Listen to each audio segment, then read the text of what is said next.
High students, কেমন আছো সবাই? সবাই আশা করছি খুব ভালো আছো। আজকে দেখো, আমরা আগের দিন ধারকত্ব শুরু করেছিলাম, তা সেই ধারকত্বের কন্টিনিউশন হিসেবে আমরা আজকে একটা সেকশনটা আমরা দেখব, সেটা হচ্ছে দুটো সংযুক্ত পরিবাহীতে আধান কি করে বণ্টিত হয়। মানে আধানকে যদি আজ কোনো পরিবাহীর মধ্যে ছেড়ে দিই তাহলে সেই আধানটা কিভাবে যায়। আচ্ছা, আমার এখানে দুটো পরিবাহী আছে, একটা এ এবং একটা বি। দুটো পরিবাহীর মধ্যে আমি প্রথমে দেখব, মনে করো দুটো পরিবাহী একটা তার দিয়ে যুক্ত আছে। দুটো পরিবাহী একটা তার দিয়ে যুক্ত আছে। এই পরিবাহীটার ধারকত্ব C1, এই পরিবাহীটার ধারকত্ব C2।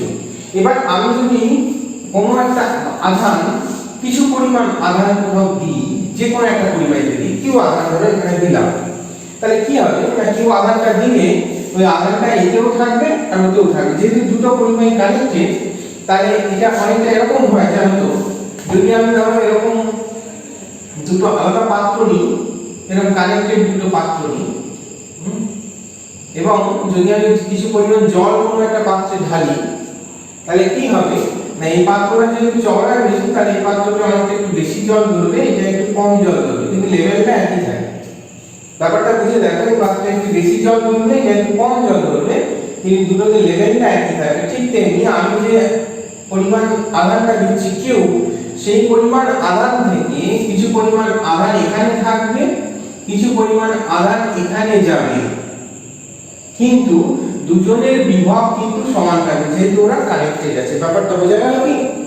তাহলে যখনই দুটো পরিবাহীকে আমি এইভাবে যুক্ত করব, তাহলে যখন দুটো পরিবাহীকে আমি এইভাবে যুক্ত করছি এবং বাইরে থেকে আমি কিউ আধানটা দিচ্ছি, দ্যাট ইজ কিউ আধানের মধ্যে এই পরিবাহীটা কত আধান গ্রহণ করলো না, Q1 আধান গ্রহণ করলো, ওই পরিবাহীটা Q2 আধান গ্রহণ করলো, কিন্তু দুজনের বিভব সমান রইল V।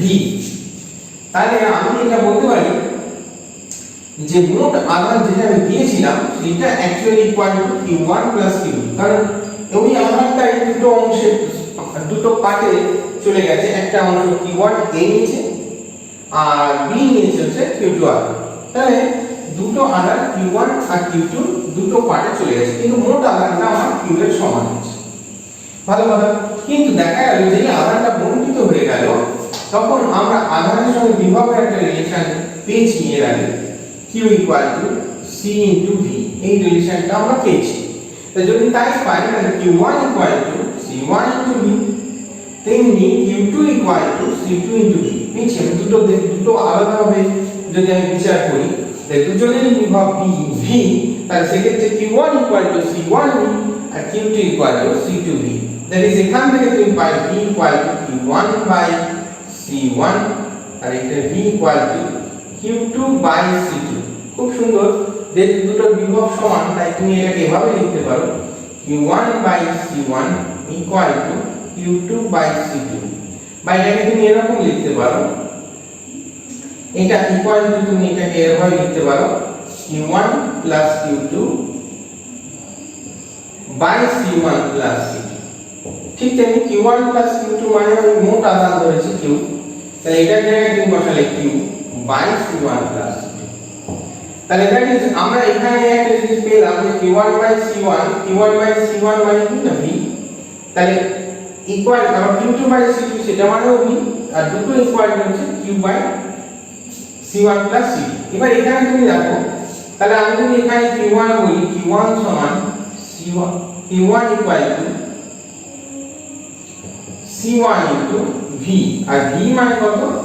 V মানে হচ্ছে Q C1 C2। আবার Q2 মানে কি?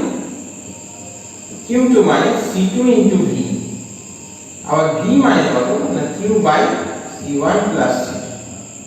আর সিম্পলি যদি আমি এরকম করি, তাহলে আমি পাবো Q1 Q2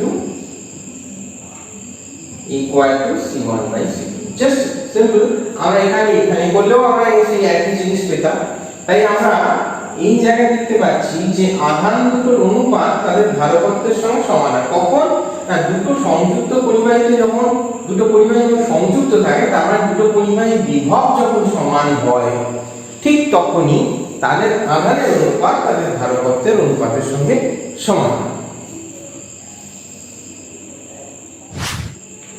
চলো এবার যেটা দেখবো সেটা হচ্ছে দুটো ভিন্ন বিভব সম্পন্ন পরিবাহীতে আধান বন্টন। আমি এবার দুটো পরিবাহী নিয়েছি এ এবং বি। যে দুটো পরিবাহী নিয়েছি তাদের একটা এ বিভব, এ পরিবাহীটা যেটা তার বিভব কিন্তু V1 আর বি পরিবাহীর বিভব কিন্তু V2। এতে আধান আছে Q1, এতে আধান আছে Q2। এর ধারকত্ব C1, এর ধারকত্ব C2।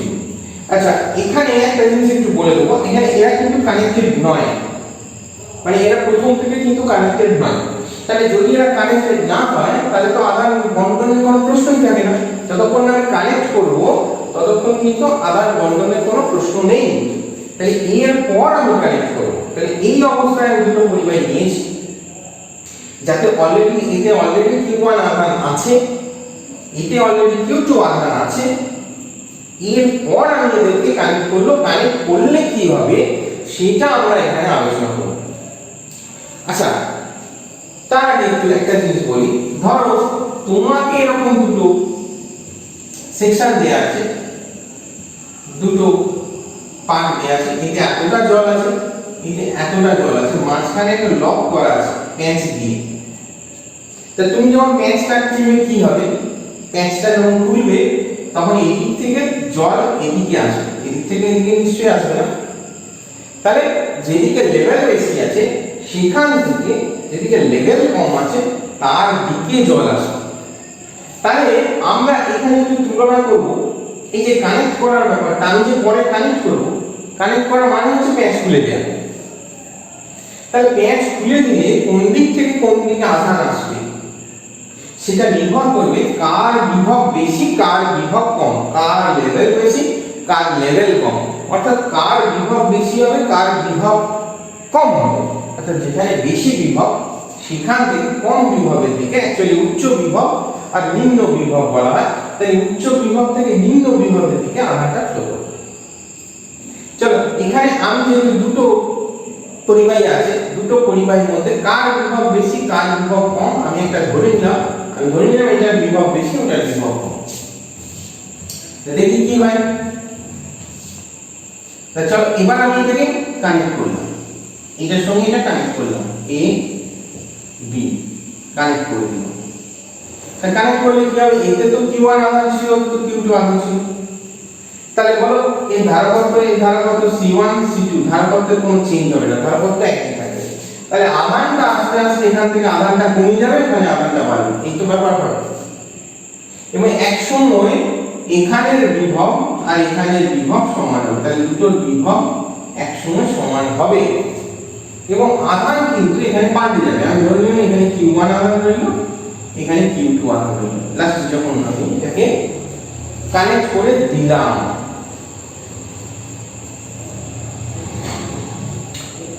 তো এবার একটা জিনিস বলবো, সেটা হচ্ছে কানেক্ট করার আগে কি অবস্থায় ছিল, কানেক্ট করার পরে কি অবস্থায়। তা আমার প্রথম পার্ট হচ্ছে সংযোগের পূর্বে। সংযোগের পূর্বে কি ছিল, সংযোগের পূর্বে এতে কত আধান ছিল। আচ্ছা মোট আধানটা কিন্তু পাল্টেছে, কি মোট আধানটা কিন্তু পাল্টে যাবে। আধান কি নাই বাইরে বেরিয়ে চলে গেছে না, কিচ্ছু আধান বাইরে বেরোয়নি। এখানে যা আধান ছিল এখানে যা আধান ছিল, জাস্ট পরিমাণের চেঞ্জটা হয়েছে। যে আগের ছবিটা আমি দেখালাম যে এই অংশ থেকে ওই অংশে জলটা ট্রান্সফার হয়েছে, কিন্তু মোট জল দুটো মিলে যে মোট জলের পরিমাণটা ছিল সেটা কিন্তু পাল্টায়নি। বাইরে থেকে আমি জল ঢালিও নি বা ওখান থেকে কোনো জল বাইরে বেরিয়ে যায়নি। তাহলে এখানে ব্যাপারটা হচ্ছে সংযোগের পূর্বে এতে কত আধান ছিল, Q1 = C1 V1, আর ওতে কত আধান ছিল, Q2 = C2 V2। তাহলে মোট আধান সংযোগের পূর্বে মোট আধান Q1 + Q2 = C1 V1 + C2 V2, এটা সংযোগের পূর্বে মোট আধান। তা সংযোগের পরে কি হলো একটু দেখো, সংযোগের পর কি হলো একটু দেখি। সংযোগের পর এটা কিন্তু পাল্টে গেছে, কি হয়েছে Q1 equal to C1 into V, Q2 equal to C2 into V। কিন্তু ঘটনা হচ্ছে যেটা মোট আধানটা কিন্তু পাল্টায়নি, তাই মোট আধান সংযোগের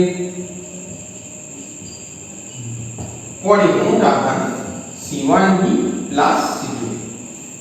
নেক্সট সাপোজ এই যে এটা ইকুয়েশন নাম্বার আমার 1, এটা ইকুয়েশন নাম্বার 2।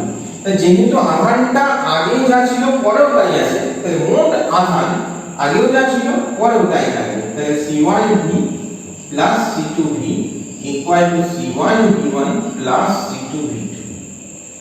তাহলে V কমন নিলে C1 plus C2 C1V1 plus C2V2। তাহলে V equal to C1V1 plus C2V2 by C1 plus. এটা হচ্ছে কানেক্ট করার পর তাদের যে সাধারণ বিভব হলো, সেই সাধারণ বিভব হচ্ছে এটা C1V1 plus C2V2 by C1 plus C2। এবার এই যে সাধারণ বিভবটা আমার হলো, এই সাধারণ বিভবটা আমার কি কাজে লাগে এবার একটু দেখি। এই যে আধারটা চেঞ্জ হয়ে গেল, এর থেকে আধার বেরিয়ে গেল, এতে আধার ঢুকলো, এই যে চেঞ্জ হয়ে গেল, কতটা আধার থেকে বেরোলো আর কতটা আধার এতে ঢুকলো সেটা আমি একটু ক্যালকুলেট করে দেখি। তাহলে এইগুলো কতটা আধার ছাড়লো সেটা আমি একটু দেখব। তা প্রথমে ধরো এইগুলো কর্তৃক বর্জিত আধান,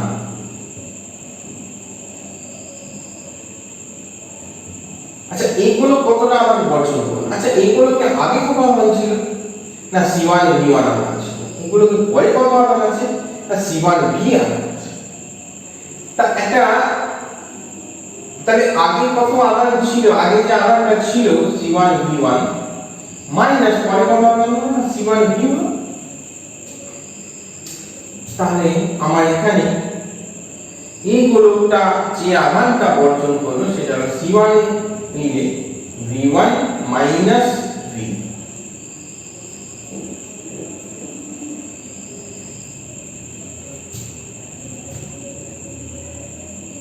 দেখো এবার এখানে আমি কি করি, V1 মাইনাস V এর জায়গায় আমি ভ্যালুটা পাবো C1V1 plus C2V2 by C1 plus C2।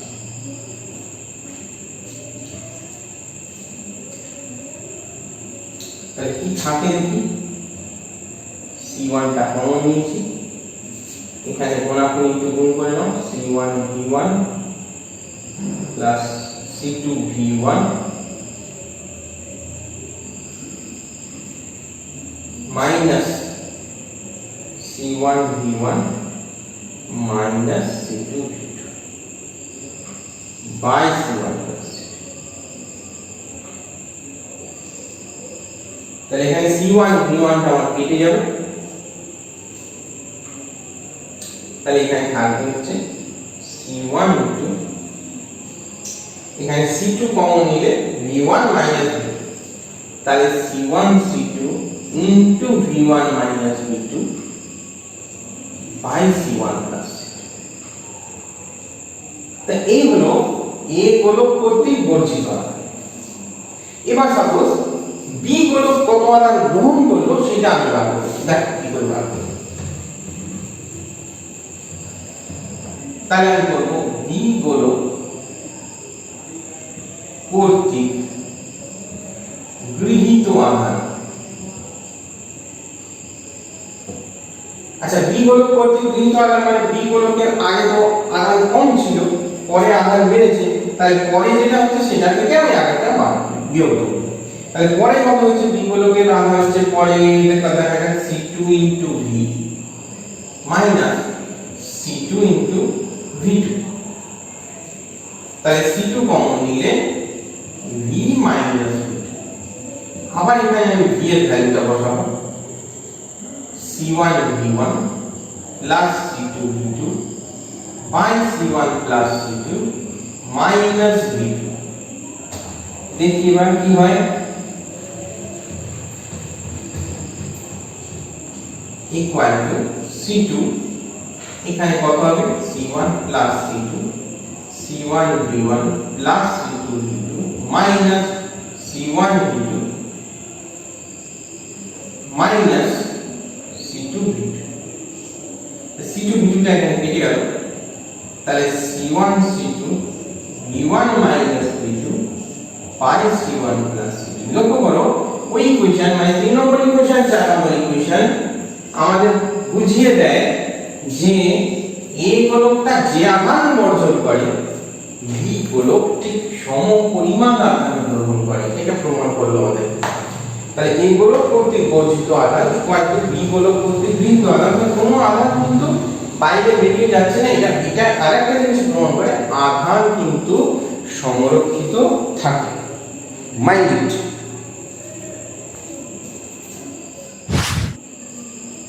চলো এবার যেটা দেখবো সেটা হচ্ছে এই যে আধানটা বন্টিত হলো এখানে, এই আধান বন্টনের ফলে শক্তির কি কোনো তারতম্য হলো সেটা আমরা একটু লক্ষ্য করব। আমরা দেখলো আধানটা সংরক্ষিত থাকছে কিন্তু শক্তির কি কোনো তারতম্য হচ্ছে সেটা আমরা দেখব একটু। তা প্রথমে একটু মনে করি কি আমাদের ধারকের যে সঞ্চিত শক্তি তার রাশিমালা ছিল হাফ CV²। সবসময় মনে রাখবেন ধারকের সঞ্চিত শক্তি হাফ CV²।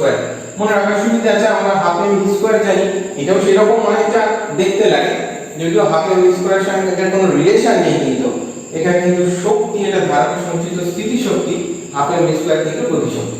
তো যাই হোক, আমরা এখানে যখন আমি শক্তির ব্যাপারটা আসবো তখন এই সংযোগের আগে আর সংযোগের পরে মোট শক্তিটা আমি একটু দেখব।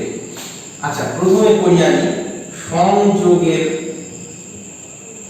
পূর্বে মোট শক্তি, এটা একটু দেখি E1 কত হবে half C1 V1 square plus half C2 V2 square. কোনো ঝামেলা নেই, কারণ এর বিভব ছিল V1 ওর বিভব ছিল V2, কাজে সংযোগের পূর্বে মোট শক্তি half C1 V1 square plus half C2 V2 square. তেমনি যদি আমি লিখি যে সংযোগের পরে মোট শক্তি, সংযোগের পরে মোট শক্তি, এটা আমি কি লিখব, এটা আমি লিখব half C1 V square plus half C2 V square. কেন না দুজনের বিভব v হয়ে গেছে এখানে, তাহলে half C1 V square plus half C2 V square, তাহলে half C1 plus C2 into V square. এবার এই যে V স্কয়ার আছে, এই V মানে নিশ্চয়ই একটু আগে বার করেছিলাম আমি, খেয়াল আছে বেশি বড় মানটা C1 C2 into V1 minus V2 by C1 plus C2, ওর মানটা বসাতে হবে আমাকে C1 C2 C1 square C2 square V1 minus V2 whole square by C1 plus C2 whole square, সব স্কয়ার করব। এটা একটা কেটে যাবে, একটা কেটে গেলে নিচে একটা পড়ে যাবে, তাহলে half C1 square C2 square V1 minus V2 whole square by C1 plus C2 into. আচ্ছা দেখে কি মনে হচ্ছে এই দুটো সমান হবে শক্তি? এই দুটো ইকুয়েশন কি কখনোই সমান হবে না? সমান হবে না। তাহলে এখানে একটা বড় ছোটর ব্যাপার আছে, কি বড় হবে কি ছোট হবে সেটা আমাদের একটু দেখতে হবে। আচ্ছা আমি এই ছবিটা একটু মুছলাম কিছুক্ষণের জন্য। আচ্ছা আমার কি বড় হবে কি ছোট হবে এটা আমার এখন ক্ষমতা নেই বোঝাবার, বাবার বোঝার ক্ষমতা নেই এটা দেখি। আমি একটু একটা কাজ করি, প্রথমে যেটা বার করেছি সেটা থেকে পরেরটা বিয়োগ দিয়ে দিই, তাহলে কি বড় হবে কি ছোট হবে আমি পরে বুঝতে পারবো। তাই চেঞ্জ ইন এনার্জি মানে শক্তির পরিবর্তন যেটা হচ্ছে সেটা আমি বার করি। যে পরিবর্তনটা যদি ধনাত্মক হয় তাহলে আমি বুঝবো এটা বেশি, আর পরিবর্তন যদি ঋণাত্মক হয় তাহলে আমি বুঝবো এটা বেশি। দেখা যাক এটা কি আসে, তাহলে half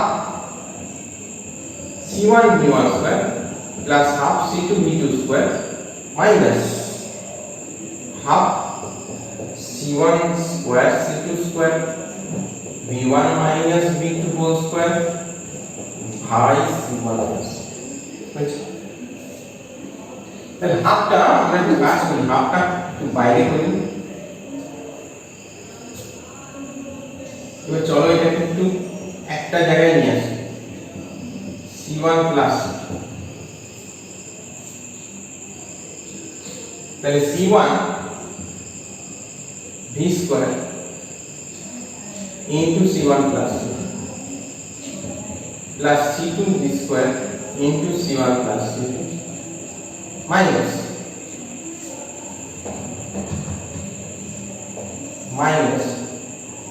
c1 square c2 square into v1 minus v2।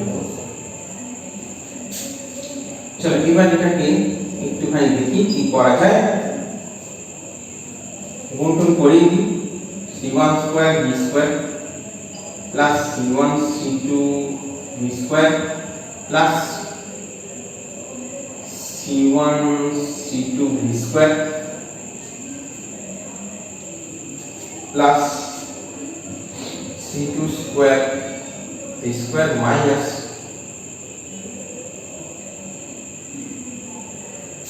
c1 square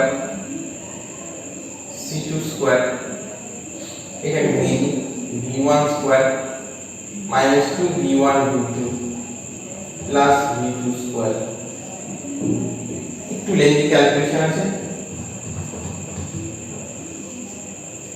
একটু ধরে ধরে করলে হয়ে যাবে, প্লাস হাফ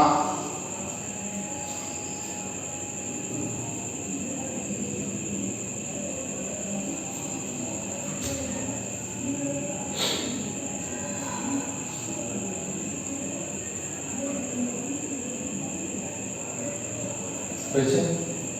আচ্ছা এবার দেখি এটাকে ভাঙবো আমি, c1 square v square plus c1 c2 v square plus c1 c2 v square plus c2 square v square minus c1 square c2 square v1 square minus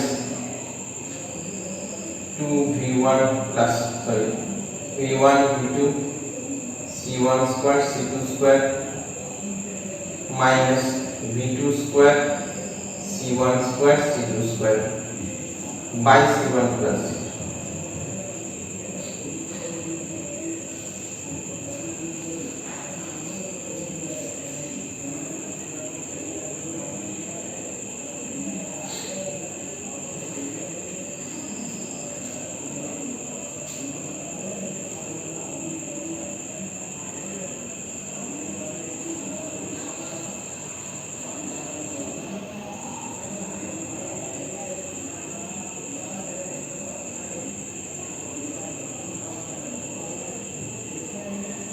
হয়েছে।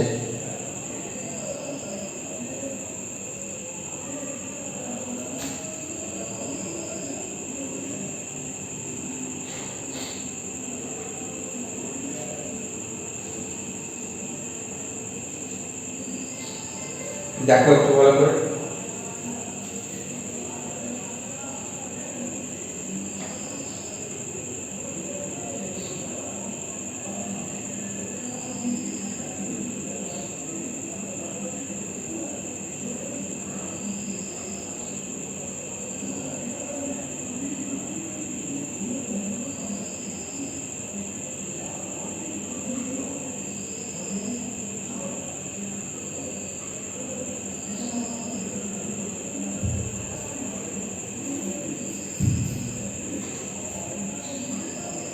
হচ্ছে। এবার এটাকে তুমি একটু c1 স্কয়ার v স্কয়ার কি common যাচ্ছে একটু খানি লক্ষ্য করো। আচ্ছা এখানে একটা v স্কয়ার লিখেছি আমি, এটা বলে v1 হবে, v1 স্কয়ার এটা v2 square, sorry v1 square v1 square v2 square v2 square, ঠিক আছে। আচ্ছা v1 square v1 square v2 square v2 square. এবার একটু মিল খুঁজে পাও, দেখো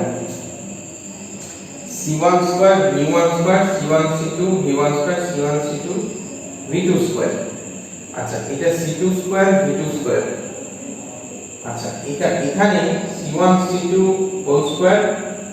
আচ্ছা c1 c2 যদি এখানে কমন নিয়ে নাও তাহলে v1 v2 হয়ে যাবে, v1 v2 হোল স্কয়ার হয়ে যাবে।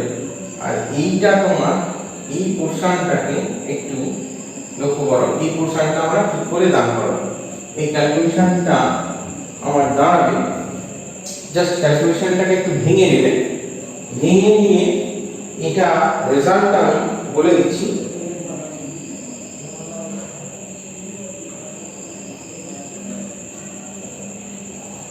এটা দাঁড়াবে c1 plus c2 c1 v1 square minus c2 v2 square whole square.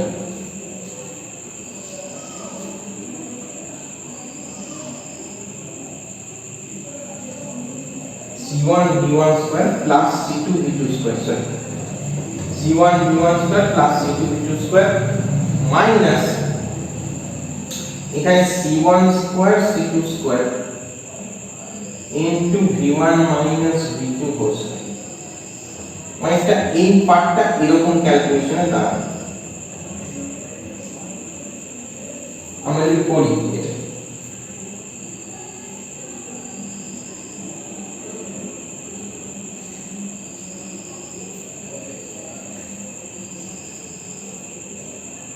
পুরোটাও তুমি তাছাড়া এটাকে ভেঙেও তুমি করতে পারো, c1 v1 minus c2 v2 whole square এরকম পার্টেও তুমি এটাকে লিখে দিতে পারো। তাহলে তোমার একটু সুবিধা হবে।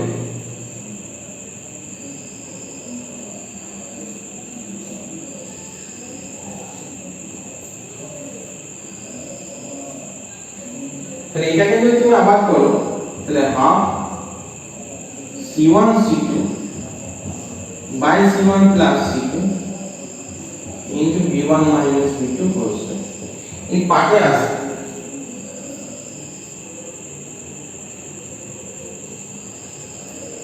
যে তুমি এটাকে ক্যালকুলেশনে ঠিকঠাক জায়গায় করো। তা এই যে রেজাল্টটা আসবে, আমার যেটা বলার উদ্দেশ্য সেটা হচ্ছে এটা তো ক্যালকুলেশনের ব্যাপার। এই যে রেজাল্টটা যেটা আসবে, এই রেজাল্টটা দেখে আমাদের বুঝতে হবে যে এটা ধনাত্মক রাশি হবে না ঋণাত্মক রাশি। তা এটা বোঝার উপায় হচ্ছে যেটা হোল স্কয়ার আছে এটা সবসময় ধনাত্মক রাশি হবে। ধারকত্ব c1 c2 কখনো নেগেটিভ হতে পারে না। কাজে পুরো রাশিটা এটা ধনাত্মক রাশি। তা ধনাত্মক রাশি মানে আমি সেই বড়টা থেকে ছোট বিয়োগ করলে তবে ধনাত্মক রাশি পাবো, পজিটিভ কোয়ান্টিটি। তো বড়টা থেকে ছোটটা বিয়োগ করলে আমি ধনাত্মক রাশি পাবো। তাহলে এটা ধনাত্মক রাশি যে আমার হলো, এটা বুঝিয়ে দিচ্ছে আমার যে প্রথমে শক্তিটা বেশি ছিল, পরে শক্তিটা কম হয়েছে। অর্থাৎ যখনই সংযোগ করব আমি, সংযোগের ফলে একটা শক্তির ক্ষয় হচ্ছে, তাহলে শক্তি নষ্ট হচ্ছে। আবার এটা কন্ট্রাডিক্টরি যে শক্তি কি করে নষ্ট হয়। তো এখানে মনে রাখতে হবে যখনই আমি কানেক্ট করছি, সংযোগ করছি, তখন শক্তি নষ্ট হচ্ছে না, শক্তিটা অন্য শক্তি হিসেবে বেরিয়ে যাচ্ছে। হয় সেটা আলোক শক্তি হতে পারে, ফ্ল্যাশ হচ্ছে হয়তো, দুটো আমি কানেক্ট করলাম সঙ্গে সঙ্গে একটা ফ্ল্যাশ হলো।